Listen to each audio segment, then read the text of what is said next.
Welcome back. आप देख रहे हैं बारान रहमत। आज बड़ा इंटरेस्टिंग टॉपिक, संडे का दिन है, ज़्यादातर लोग घर पे होंगे तो उम्मीद करते हैं कि आप भी पार्टिसिपेट करेंगे। इसके अलावा आप सोशल मीडिया पे, इंस्टाग्राम पे, फेसबुक पे भी मुझसे रब्ता कर सकते हैं।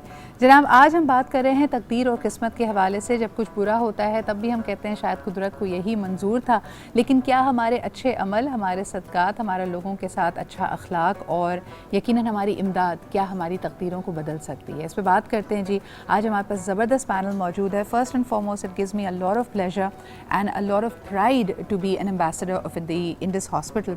और यकीनन आप जानते हैं कि कराची से जिस ख्वाब की शुरुआत हुई थी, अब it's a nation wide network of providing quality health care and free of cost. यानी इसमें ज़रूरत नहीं है कि आप अपनी जेब की तरफ देखें अगर खुदा न खास्ता कोई मुश्किल का वक्त आ जाए, लेकिन यकीनन इन सैकड़ों हज़ारों मरीज़ों की इमदाद के लिए फिर हम काउंट करते हैं आप लोगों पे, यानी मुखय्यर अफराद पे कि आप आगे बढ़ें और इनका साथ दें। और यकीनन आपकी इमदाद से लोगों की ज़िंदगियां बदल सकती हैं। आपको बताते चलें कि इस वक्त एक्सपेंशन प्रोजेक्ट कराची में इंडस हॉस्पिटल का जारी है, जो कि इंशाल्लाह ताला कई हज़ार बेड्स को ऐड करेगा और ये अपनी नौइयत का सबसे बड़ा इस तरह का अस्पताल ना सिर्फ एशिया में बल्कि पूरी दुनिया में होगा। तो इस कार्य खैर में भी आपने हिस्सा डालना है। मज़ीद इस हवाले से बात करने के लिए हमारे साथ मौजूद हैं the founder of Indus hospital, जनाब डॉक्टर बारी साहब। अस्सलाम वालेकुम। बहुत बहुत शुक्रिया आपकी मौजूदगी। आपका शुक्रिया जी, बुलाया और आप ही के साथ तशरीफ़ रखती हैं क्योंकि तकदीर पे बात हो रही है तो इसका दारोमदार हमारी सोचों पे होता है। पहले इंसान कहता है आप सोच, आपके दिमाग की तख्लीक होती है, लेकिन फिर ये सोचें आपकी ज़िंदगी को शेप अप करती हैं। तो इस हवाले से बात करने के लिए दो ज़बरदस्त ख़वातीन जिनका ताल्लुक़ ना सिर्फ तदरीस के शोबे से है, काउंसलिंग और मेंटोरिंग से है, बल्कि ख़ुद भी इन सब्जेक्ट्स पे काफ़ी दस्तरस हासिल है इनको। तो हमारे साथ मौजूद हैं हुमैरा आफ़ान एंड आयशा बेला जी। बहुत बहुत शुक्रिया आप दोनों की मौजूदगी का। एंड ऑफ कोर्स आज भी सना खानी के फ़राइज़ अदा करेंगी। बहुत ही खूबसूरत मीठी सी आवाज़ है, मेरी बड़ी फेवरेट है और मेरे पसंदीदा कलाम भी आप लोगों के सामने लेके आती हैं। हमारे साथ मौजूद हैं अलमास अख्तर। अस्सलाम वालेकुम। अस्सलाम, क्या हाल चाल है आपके?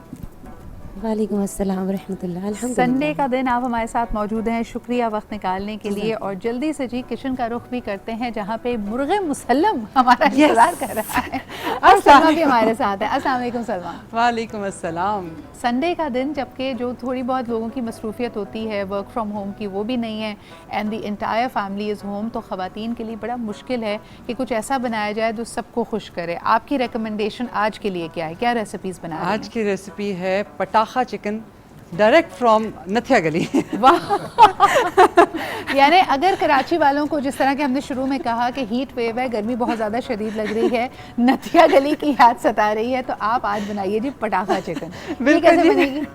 और बिल्कुल, मैंने कहा जैसे आपने स्टार्ट किया ना कि हीट वेव है और गर्मी बड़ी ज़्यादा, तो मैं कहा सो परफेक्ट रेसिपी है कि इसलिए नथिया गली की याद है। तो एक तो पटाखा चिकन है, ज़रूर बनाएं। और उसके साथ एप्पल टर्नओवर है, उसको हम पफ पेस्ट्री के साथ बनाएंगे। कैरमलाइज कर चुके हैं एप्पल्स को हम गुड़ और शक्कर के साथ, तो वो ब्राउन शुगर के साथ करेंगे तो ज़रा ज़्यादा मज़ेदार हो जाएगा। बस वो बनाएंगे और साथ में पटाखा चिकन। आप दिस इज़ अमेजिंग। तो आपके पास पूरा मील तैयार है जी। इसमें हम बात कर रहे हैं पटाखा चिकन की एंड द एप्पल टर्नओवर। अच्छा जी, टॉपिक की तरफ चलते हैं। डॉक्टर बारी, हम इस वक्त इंडस अस्पताल की जो अपील है वो हम देख रहे हैं, ऑन एयर है, आप लोगों को भी यही पैगाम दे रहे हैं कि उनकी बीवी इमदाद से, उनके आगे आने से लोगों की तकदीर बदल सकती है। अच्छा, लोग ये इमेजेस कम कम देखते हैं, लेकिन आपका क्योंकि रोज़ाना की बुनियाद पे इन मरीज़ों से वास्ता पड़ता है, क्या इम्पैक्ट देखते हैं लोगों का जब उनके पास इंडस अस्पताल जैसी सहूलत है और उनको परेशान नहीं होना पड़ता, अपनी जेब की तरफ नहीं देखना पड़ता, सिर्फ वो फोकस करते हैं अपने प्यारे की सेहतयाबी पे? देखिए, ये तो रोज़ और हज़ारों एक्सपीरियंसेस डेली के होते हैं जी। जो वहाँ पर आए, एक साहब मेरे पास आए, मैं उनको राउंड करा रहा था, तो उन्होंने एक चीज़ कही कि मैंने एक डिफरेंट चीज़, दो चीज़ें मैंने महसूस की। एक तो ये कि यहाँ पर अस्पताल की बू नहीं है। दूसरी चीज़ उन्होंने कहा यहाँ जो लोग बैठे हुए हैं ना, उनके चेहरों पे इत्मीनान है। सही। और इत्मीनान की वजह यही थी कि जी कि उनको ये नहीं, क्योंकि आईसीयू के बाहर जो है ना, जो अटेंडेंट बैठा होता है, तो एक तो परेशानी होती है कि उसका जो है ना डियर वंस जो है ना, वहाँ पर जो वालिदैन है या बच्चे हैं वो एक क्रिटिकल सिचुएशन में है, एक वो परेशानी है। और उसके साथ साथ एक और चीज़ क्लिक क्लिक चल रहा होता है कि एक मीटर चल रहा होता है आईसीयू का कि अब पता नहीं कितना बिल हो गया होगा, क्योंकि रोज़ एक हाथ में पकड़ा दिया जाता है कि जी अब इतना हो गया, अब जमा कराएं। तो वो सुकून एक है। और उसके बाद जब ठीक होके जाते हैं ना, तो वो वो एक लम्हा ऐसा होता है जब किसी माँ को जब ये पता लगे कि जैसे एक बच्चे का था हार्ट वाल्व जो है ना परकुटेनियस चेंज होना था, और जब वो चेंज होकर मैं बाहर निकला, किसी ने उसको इतला दी ना कि बच्चे को वाल्व लग गया है। अब वो उस औरत का मैं चेहरा नहीं भूल सकता हूँ कि आंखों में आंसू निकलना शुरू हो गए, और जो दुआएं उसकी निकली कि जितने लोग यहाँ पर हैं और जो लोग इसकी इमदाद कर रहे हैं उन सबको अल्लाह ताला जो है ना इसका अजर अजीम अता फरमाए। तो ये तो बहुत सारी, और मैं रोज़ सुबह जो है ना जब दाखिल होता हूँ अस्पताल में तो मेरी आंखों में आंसू होते हैं, शुक्राने के होते हैं कि अल्लाह ताला ने हमको इसके लिए इस्तेमाल किया, हमें वसीला बनाया, और बेशक आप सही कह रहे हैं कि जितने मुखय्यर अफराद हैं जिनके पास वसाइल मौजूद हैं, आपके पास अल्लाह ताला ने सुनहरी मौका दिया है। जैसे कहा जाता है ना कि आपको माल से, आपकी औलाद से आजमाया जाएगा, तो ये जो माल हमारे पास है इसको हम अपनी मीरास ना समझें, इसमें हक़ दूसरों का भी है। मेरा तकदीर के सब्जेक्ट पर वापस आना चाहूँगी। जैसे बारी साहब ने भी कहा कि दुआओं से तकदीरें बदल जाती हैं, इसको आप अपनी फील्ड में इन साइकोथेरेपी, इन माइंड साइंसेस कैसे देखते हैं कि क्या वाकई किसी की दुआ देने से इंसान सरेंडर कर लेता है, उसकी ब्लॉकेजेस ख़त्म हो जाते हैं? दुआ तकदीर को कैसे बदलती है? सिद्रा, बहुत ज़्यादा इस पर स्टडी भी हुई है बाय फ्रॉइड, यूंगियन एनालिसिस के, काफ़ी डीप काम भी हुआ, बट उसको शॉर्टकट अगर करके लेकर आए, it's also a paradigm shift. जिस चीज़ को अगर आप तकदीर को देखें बदलते हुए, तो आपका नज़रिया क्या है उसकी तरफ। अ लॉट ऑफ पीपल अच्छी तकदीर, बुरी तकदीर को लेकर इतना डीप रूटेड बैठ जाते हैं कि वो उसको फिर ब्लेम की तरफ आ जाते हैं। सो ब्लेम ऐसे हो जाता है कि आप अपने अपने ग्रैंडफादर्स, अपने फोर फादर्स, अपने एंसेस्टर्स, अपनी इन्वायरमेंट को आसपास इतना ब्लेम करना शुरू कर देते हैं कि हमारी तकदीर बहुत बुरी है। जहाँ पे अच्छी तकदीर आती है वो भी फिर हम अपनी इन्वायरमेंट को, अपने फैमिली को, उसको फिर क्रेडिट देते हैं। सो बहुत ज़्यादा आई थिंक अब ये माँ की अगर दुआ है या पेरेंटल है या फोर फादर्स है, आप उसको किस नज़रिए से देखते हो उसके ऊपर बहुत हम एटलीस्ट विद क्लाइंट्स काम करते हैं, वो बहुत अहम है। और वही फ़िल्टर, वही लेंस बदलने की ज़रूरत है। बिल्कुल, और वही पैराडाइम जिसको आप कहते हो ना, पैराडाइम शिफ्ट, कि कैसे आप किसी अच्छी चीज़ को बुरी तरीके से भी देख सकते हो और अच्छी किस्मत को बुरी किस्मत की तरह। आई थिंक डॉक्टर साहब के साथ भी बहुत ही कि ये बहुत ही खुशकिस्मत है कि इनको ये मौका मिला है कि इंडस हॉस्पिटल खोलने का, जहाँ पे हम जैसे भी और हम जैसे बहुत से ऐसे लोग हैं खुशकिस्मत हैं। अगर देखा जाए हम इसको ऐसे भी देख सकते हैं कि खुशकिस्मती है कि हमारे पास एक ऑप्शन है, और अगर इसी चीज़ को अगर कोई और देखे तो इसको भी एज बदकिस्मती देख सकता है कि हम वहाँ तक पहुँच नहीं सके।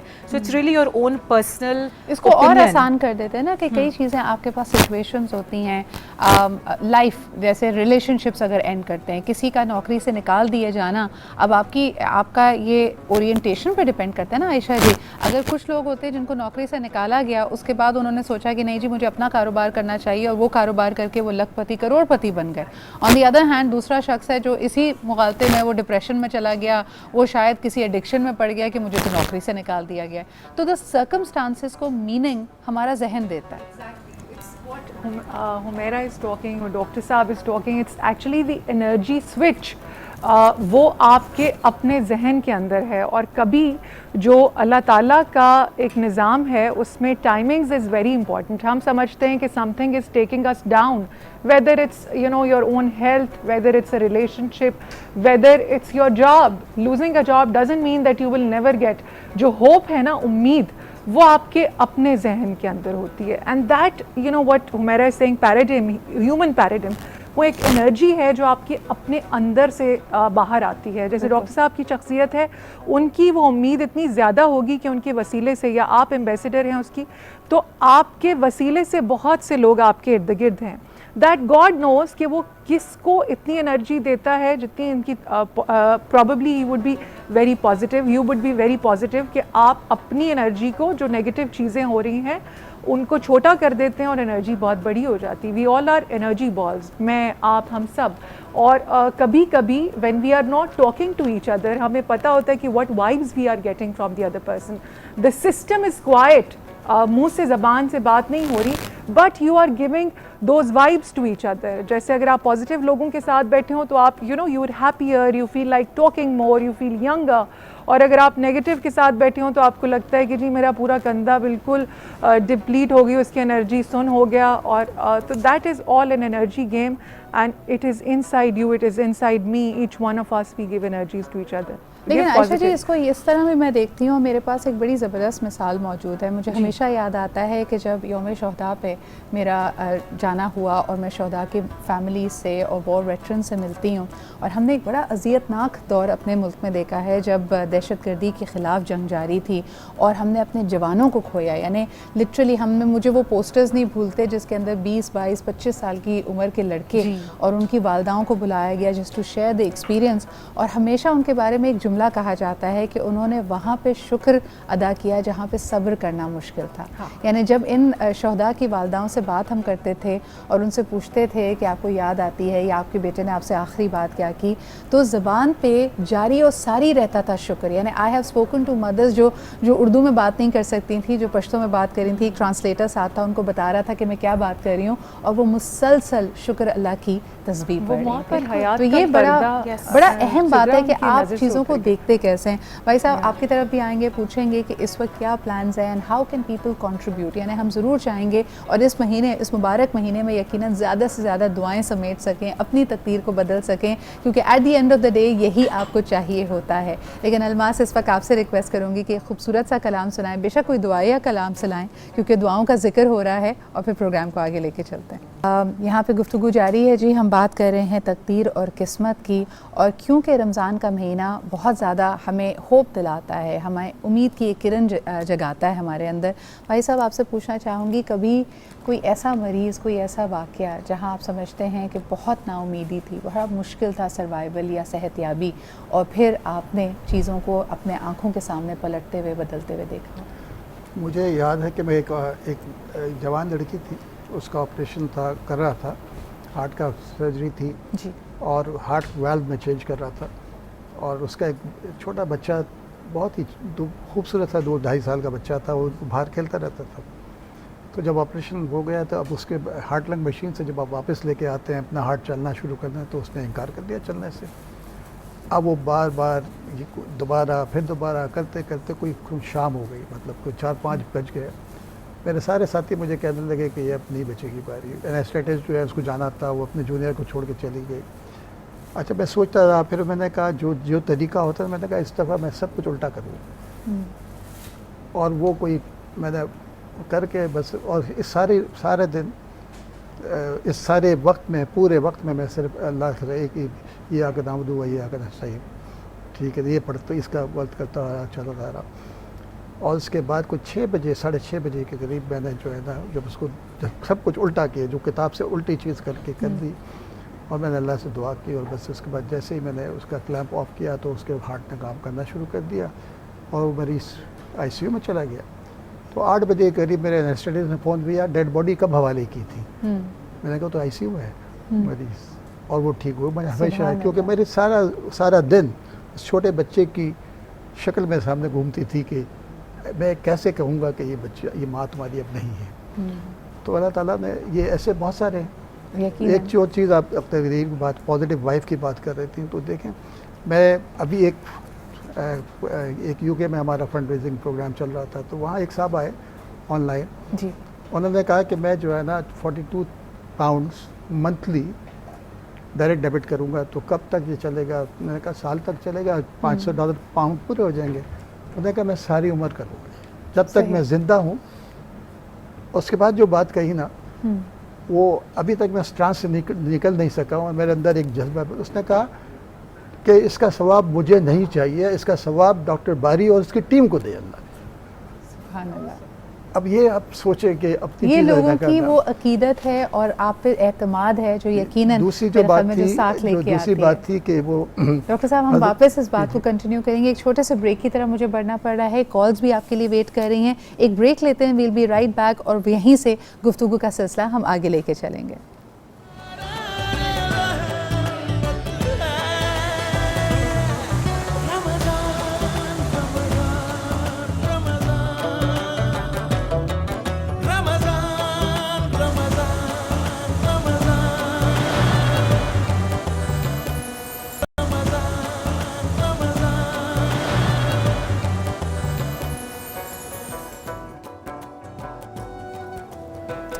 And welcome back. बारान रहमत में एक दफ़ा फिर आप सबका खुशामदीद। और यकीनन रमज़ान के महीने में हमें एहसास होता है कि जब भूख लगती है, जब प्यास लगती है, तो हम कैसा महसूस करते हैं। अल्लाह की तमाम नेमतें आपकी नज़रों के सामने हों, लेकिन आप खुदा की रज़ा के लिए उनसे दूरी बना कर रखते हैं। लेकिन एक लम्हे के लिए सोच लीजिए कि वाकई अगर ये नेमतें आपकी दस्तरस में ना होती तो दिल का क्या हाल होता।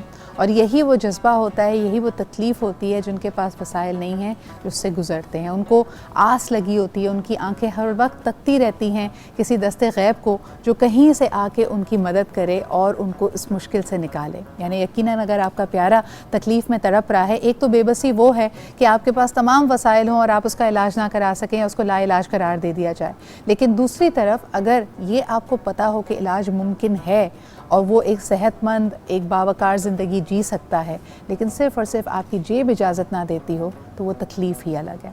मेरा क्या कहेंगे, अक्सर लोग इसको एक्सेप्ट कर लेते हैं, चीखते हैं, चिल्लाते हैं। यानी ऐसे अगर मरहले से इंसान गुज़रे और उसको ये एहसास हो कि कोई नहीं आया था, संगदिली थी माशरे की, मेरी जेब में इतना पैसा नहीं था, क्या इम्पैक्ट होता है साइकोलॉजिकली ऐसे? It's very depressing, very depressing knowing कि आपके पास या वसाइल नहीं है या लोग नहीं है, रिसोर्सेज नहीं है और आपने अकेला इसके थ्रू गुजरना है, एक बहुत डिप्रेसिव स्टेट हो जाती है। सो इसीलिए आई थिंक हम बुरी किस्मत को भी उसी के साथ जोड़ते हैं कि मेरी तो किस्मत ही ख़राब थी। तो दे आर वेरी इंटरलिंक्ड। या डिप्रेशन के खातिर आप अपनी किस्मत को कोसोगे या बुरी किस्मत के खातिर आप डिप्रेस होगे। सो इस टाइम के अंदर एक बहुत सी स्टक सिचुएशन होती है और आपको कभी कभार सामने सोल्यूशन होते हुए भी कभी नज़र नहीं आता कि आप इस फेज़ से उस फेज़ में कैसे जाओ। सो इसीलिए कभी कभार हम थेरेपी के अंदर सिदरा दूसरों को वो ऑप्शन दिखाना या वो रास्ता दिखाना कि इस स्टेट से निकलना कैसे आप निकल सकते हो, या कोई इवन बाहर वाला भी कोई आए और बल्कि आपके उसी अकीदे को और स्ट्रॉन्ग करे कि हाँ तुम्हारी तो किस्मत ही ख़राब है इसलिए ये हुआ, तुम्हारे साथ तो ये हो, तुम बिल्कुल ठीक जा रहे हो। जैसे आपने वो शोदा की बात की, बड़ी मुझे ये बात इंटरेस्टिंग लगी। इसमें भी दो पहलू मुझे नज़र आए। एक तो ये माएँ, ये वालिदैन अपने आप को बहुत खुशकिस्मत समझते हैं जिनके बच्चे शहीद हो गए, एंड इसी के ऊपर मकाम एक है, बड़ा खुशकिस्मत, बड़ा प्राउड फीलिंग होती है। और इसी बात को कोई और लेकर बोले कि कितना बदकिस्मत इसका जवान बच्चा चला गया। सो एक ही अगेन सिचुएशन को आप अगर दो किस्म तरीके से देखो तो बड़ी इंटरेस्टिंग इसमें से ओपनिंग्स निकलती हैं। सो हर एक सिचुएशन का आई थिंक दो पहलू होना, इंसान का डिप्रेसिव होना, स्ट्रेस लेना, नफ्सियाती तौर के ऊपर इसको लेके बैठ जाना और स्टक फील करना, इसके अंदर से भी आई थिंक एक और पहलू वो है जो कोई आके निकाल के आपको दिखा सकता है। आप क्या समझती हैं आयशा कि ये किस्मत पे यकीन ये हमें स्ट्रेंथ देती है या ये हमारी वीकनेस है? जैसे मैंने आपसे कहा ना, एक तरफ तो ये अच्छी बात है कि हम किसी भी ट्रॉमा से निकलने के लिए इसका इस्तेमाल करते हैं, लेकिन दूसरी तरफ हम देखते हैं यार एक बस है जिसका ब्रेक फेल हो गया, या एक हादसा ऐसा है, एक बिल्डिंग में आग लग गई और फिर पता चलता है कि भाई वहाँ पे तो आग बुझाने का कोई सामान ही नहीं था, कोई एग्जिट ही नहीं थी। तो इंसान सोचता है यार ये किस्मत नहीं थी, ये कोताही थी, ये तो कत्ल हुआ है। तो आप इसको कैसे, how do people come to terms with this? See everything like I told you, every experience whatever it is, मैं हमेशा कहती हूँ कि जो किस्मत है that is one thing which you hold in your own head.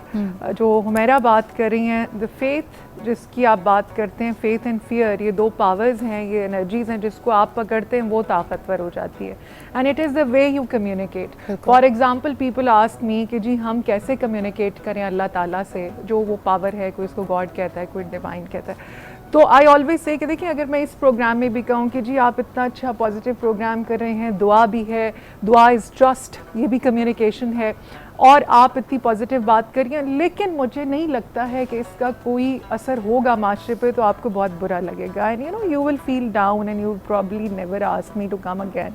But if I would say कि Sidra you have got that power which I know will alleviate the entire country, not only this country, जब आप एक अपने दायरे से बाहर निकलते हैं, जब दुनिया आपकी बात सुनने लगती है, अल्लाह ने आपको वो ताकत दी हुई है, और इस प्रोग्राम में जितने लोग खा वो इस तरफ खड़े हैं या यहाँ या वहाँ, इन सब की ताकत से ये आवाज़ इस मुल्क नहीं इस दुनिया तक पहुंचेगी, तो you will feel very good about that. It is just like faith. Let the faith sit in the driving seat and fear at the back seat. जो हुमैरा ने बात की, एक ही चीज़ें की दो आपको रुख एक ही दिखाए। सर्कमस्टांसेस पे दो रिएक्शंस हो Reaction, सकते हैं। यही अच्छा, अल्लाह इसमें मैंने से- बड़ी एक खूबसूरत बात एक दफ़ा सुनी थी कि जब हम अल्लाह ताला अल्लाह रब्बुल इज़्ज़त पे यकीन रखते हैं और ये पूरी कायनात हमारे सामने है, मुख्तलिफ सिचुएशंस और एक्सपीरियंसेस से हम गुजरते हैं, आप देखिए एक पैटर्न आपको नज़र आएगा। पैटर्न ये है कि जहाँ आपने अपनी किस्मत, अपनी वर्थ, अपनी वैलिडेशन किसी भी चीज़ में प्लेस की, चाहे वो बड़ी हो शोहरत जाएगी। हो, चाहे वो माल हो, चाहे वो कोई इंसान हो, किसी से इंसान से मोहब्बत हो, लगाव हो, आपको हमेशा वहाँ से दुख और तकलीफ मिलेगी, क्योंकि रब चाहता है कि आप लौट उसकी कर तरफ- उसकी तरफ आएं। देखिए, मैं So it यहीं will पे crack you open. थोड़ा आप सा अपनी ख्वाहिश से आजमाए मैं जाएंगे। कम्युनिकेशन का लास्ट एक बात कहूँगी, यही अल्लाह से जब आप कहते हैं ना कि मेरे पास तो तेरे अलावा कोई है ही नहीं, सही। तो जो डॉक्टर बारी ने बात की, तब वो अपना मोजा दिखाते हैं। आप कहते हैं कि अल्लाह मियाँ तू अगर हो सके तो एक गाड़ी दे दे, अगर हो सके तो ये, तो आपने अपने अल्लाह को कहाँ रख दिया? यू नो, यू क्वांटिफाई करें ना कि वो है जो एक लम्हे में कई कहकशां बनाता है और तोड़ता है। आप कहें कि या अल्लाह तू मुझे अपने हिसाब से दे, तू मुझे अपने शायाने शान दे, मेरी तो बिसात कतरे के बराबर नहीं है। तू मुझे उस अल्लाह का जलवा दिखा जिसके 99 नाम तूने कुरान में लिखे सुभान हैं। अल्लाह। That is the communication. आप उसको पेडिस्टल पे बिठाएंगे तो वो आपके सामने मैंने पेडिस्टल पे तो अल्लाह ताला है, जी। हम पहचान कर उसको मांगे तो Yes, हमारी बात है ना। हम तो बेशक। मांगते ही इस तरह कि अपने अच्छा आप हिसाब उसमें से भी मांगते निगोशिएट कर रहे होते हैं, जी। अच्छा गाड़ी नहीं तो मोटरसाइकिल दे दें, मोटरसाइकिल नहीं तो साइकिल दे दें। नहीं, मैं वो- तो सिदरा लड़के मांगता हूँ अंदर से, हमेशा लड़के ही मांगा है। और मैंने कहा, वो मेरी बेगम कहती है जो आपकी किस्मत में अगर आपके लिए अच्छा ना हो, आपके लिए, मैंने कहा इरेजर भी अल्लाह के पास है, अगर अल्लाह ने ये लिखा मेरे लिए अच्छा नहीं, अल्लाह उसको मिटाएगा और लिख देगा ये बारी के लिए अच्छा है। ये पिछले एक ठीक है ना, महीने पहले ये मेरे साथ करेंगे तो हुआ ये ऐसा। होगा। हज़रत अली से ये हमारे यहाँ सब का ये होता है कि जब मेरी तकदीर में लिखा हुआ है तो मैं दुआ क्यों करूँ, या मैं ये क्यों करूँ। हज़रत अली से किसी ने सवाल किया कि मेरी जब तकदीर में लिखा है तो मैं दुआ क्यों करूँ, कहते ये भी तो हो सकता है कि ये दुआ करेगा तो ये होगा। तुम्हें उसका पाना तुम्हारी दुआ दुआ के से- वसीले से ही वसीले है। से। बिल्कुल बिल्कुल। Very तो true. लेकिन आप क्या समझते हैं लोग, अच्छा इसके अंदर बड़ी एक इंटरेस्टिंग बात है, जब लोग किसी को दुआ का कह रहे होते हैं, यानी आप या तो अपने बुज़ुर्गों से कह रहे होते हैं, या फिर अगर आपके बुज़ुर्ग दुनिया से रुखसत हो जाते हैं तो आप लोगों से कहते हैं कि प्लीज़ आप दुआ करें। आपने देखा है इम्पैक्ट इसका, यानी लोगों को दुआओं की सबसे ज़्यादा ज़रूरत क्या सिर्फ क्राइसिस में महसूस होती है, या जो वाकई रूहानी ताल्लुक़ रखने वाले लोग हैं वो अच्छे वक्तों में भी लोगों से कहते हैं कि नहीं जी दिल से दुआ करते हैं? बिल्कुल इसका डेफिनेटली इम्पैक्ट होता है। और हर वक्त कहते हैं, देख मैं तो जो हूँ आज वालिदैन की दुआओं की वजह से ना, मेरे वालिद साहब यही दुआ करते थे खिदमत खल के जज्बे के साथ डॉक्टर बनाना, तो वो चीज़ हुई। और दूसरी बड़ी खूबसूरत बात आपने फेथ की कि यकीन, इंडस हॉस्पिटल की बुनियाद यकीन पे थी कि जी अल्लाह करेगा। आज 32 अरब रुपए का सालाना बजट है, 32 बिलियन रुपीज़ मायने रखता है। ये एक सूबे का पूरा हेल्थ का बजट है। सही। तो लेकिन यकीन था तो अल्लाह ने कर दिया। अच्छा, इसकी दूसरा इम्पैक्ट जो है ना, एक तो मरीज़ों को इतने 4 लाख 4.5 लाख मरीज़ हर महीने हो रहे हैं, लेकिन बहुत सारे लोग ने उस वक्त मुझे कहा था कि शायद ये चलेगा नहीं। किसी ने 1 माह, किसी ने 6 माह, किसी ने साल दिया। साल के बाद अब उनका ईमान पुख्ता हो गया कि यार वाकई अल्लाह कर सकता। तो ये इसको आप क्वांटिफाई नहीं कर सकते कि ये कितने लोगों के अंदर जब ये चला गया। आप इंडस में किसी से कहेंगे कैसे चलता है, कहेंगे अल्लाह चलाता है। अल्लाह अल्लाह तो कर ही रहे हैं ना सब लोग। तो वो सब दुआएं अपनी भी, लेकिन सबसे बेहतर दुआ जो होती है वो आप अपने लिए मांगते हैं। और जैसे उन्होंने कहा दुआ भी जो है ना, आप अगर एनालाइज करें अपनी दुआएं जो कबूल हुई हैं ना, वो आपने किस डेप्थ से की होती है आपको पता होता है। जो दुआ आप कर रहे होते हैं डेप्थ के साथ, यहाँ से जो कर रहे होते हैं आपको पता होता है इसको ये अल्लाह ने आज रिजेक्ट करनी ही नहीं है। अच्छा, एक और इसमें मैंने देखा है पैटर्न, वो है कि डिटैचमेंट। दुआ तो आप बेशक दिल से करें, लेकिन जब तक वो आपको वो आरजू, वो ख्वाहिश तकलीफ़ देती रहती है और आप अपने आप को एक खामखा के इस्तराब में मुब्तला रखते हैं, तब वो पूरी नहीं होती। दुआ तब पूरी होती है जब आप उसको भूल चुके होते हैं कि मैंने मांगा था कभी। टाइम तब आता है ना, it's the timing is with God. लेकिन जो डॉक्टर साहब बात करें, हम इस वक्त पूरे प्रोग्राम में 2 चीज़ों की बात करें, trust and faith. Trust is always relational. जो बंदे का अल्लाह से, वो भी रिलेशन, मेरा आपका इनका हमारा ही रिलेशनल। एंड यकीन इज़ सिचुएशनल। उसका इम्तिहान होता है ना, पहले दर्जे को पास करता है तो बच्चा दूसरे में आ जाता है। इसी तरह हमसे अल्लाह बहुत दफ़ा इज़्ज़त छीन के या पैसा लेके वो हमारा इम्तिहान लेता है। आप दुआ ये किया करें कि या अल्लाह जो तेरा इम्तिहान है उसमें मुझे इस काबिल बना के पास हो जाऊँ। एंड ये जो आप टाइम की बात करिए ना, जब आप भूल चुके होते हैं, आप कहते हैं अभी तो नहीं, this happens in the jobs. आपकी एक जाती है, अल्लाह 3 गुना ज़्यादा पैसा, 3 गुना ज़्यादा इज्जत वाली दे देता है। नहीं, आई थिंक देखें टाइम एंड स्पेस अल्लाह ताला के लिए तो मायने नहीं रखता। कुन फयाकुन, अल्लाह ने कहा और हो गया। लेकिन हम अपने आप को अजियत में मुब्तला रखते हैं। और यकीनन मेरा आखिरी सवाल आपसे ये ज़रूर करना चाहूँगी कि जो इंस्टेंट ग्रेटिफिकेशन का वक्त आ गया है, अब लोग कहते हैं बस मैं कहूँ और हो जाए, मैंने मैसेज भेजा फ़ौरन इसका रिप्लाई आ जाए, क्या ये हमें तकलीफ़ में मुब्तला कर रही है? क्योंकि तकदीर बदल रही है, एवरीथिंग इज़ मूविंग, लेकिन हमने अपने आप को पता नहीं कौन सा बेंचमार्क रखा है, हमने अपने आप को आई थिंक उस डिब्बे में डाल दिया है, उस लिमिटेशन में डाल दिया कि अभी तो अभी, वरना अच्छा नहीं, ना सही। हालांकि I do strongly believe and a lot of people believe कि बेहतरी का जो लफ्ज़ होता है, जो हमारे लिए बेहतरी में है वो होगा, चाहे वो आपकी अच्छी किस्मत हो। जो आपकी बेहतरी में नहीं है, यानी कि अगर आपको इंस्टेंटली ग्रेटिफिकेशन मिल गई, यानी आपकी शायद वो बेहतरी के लिए था, नहीं मिली तो आपके लिए वो नहीं लिखा था, आपकी किस्मत में था ही नहीं। So what was not meant for you, you will not gate. वो चाहे आपकी लक में हो ना हो, आप इसको जिस तरीके से भी देख लो, जो आपको नहीं मिला वाज़न्ट मेंट फॉर यू। जिस तरह कहा जाता है, एक बड़ा मशहूर कॉल है कि अगर वो तुम्हारी चीज़ में किस्मत में नहीं है तो तुम्हारे दांतों के बीच में भी होगी तो तुम्हें नहीं मिलेगी, और अगर तुम्हारी किस्मत में है तो दो पहाड़ों के भी आ जाएगा, ना हो वो तुम तक पहुंच जाएगी। तो इसी ईमान और इसी यकीन के साथ कि आप अपने लिए भी दुआ करेंगे, दुआओं से यकीनन तकदीरें बदलती हैं, मस्बत तब्दीली आ सकती है, और यकीनन आपकी जो अबंडेंस है, आपकी जो कामयाबी है, उसमें दूसरों का भी हिस्सा है। अल्लाह ताला ने आपको वसीला बनाया है। इस ज़िम्मेदारी को, इस पावर को, इस मकाम को महसूस करते हुए एक दर्दमंद दिल रखिए। मैं बतौर एम्बेसडर इंटस हॉस्पिटल आपसे यही अपील करूँगी कि इस रमज़ान ज़्यादा से ज़्यादा अतियात दीजिए, ज़कात दीजिए, इमदाद दीजिए, क्योंकि यकीनन आपकी ज़िंदगी बदल सकती है उन लोगों की तकदीर बदलने से जो आपकी इमदाद के मुंतज़र हैं। इसी के साथ बहुत बहुत शुक्रिया डॉक्टर बारी यहाँ पे मौजूद होने के लिए। हुमैरा हमारे साथ थी, आयशा जी हमारे साथ हैं। अब बढ़ते हैं जी एक ब्रेक की तरफ। तकदीर, मुक़द्दर, किस्मत क्या है, और ख़ास तौर पर जो हमने इसका गड़बड़ घोटाला किया है कि हम जी पत्थर पहन लेते हैं और वजीफ़े बांध लेते हैं, तो ये सब करना सही है या नहीं, उलमा से इस पर राय लेंगे एक छोटे से ब्रेक के बाद।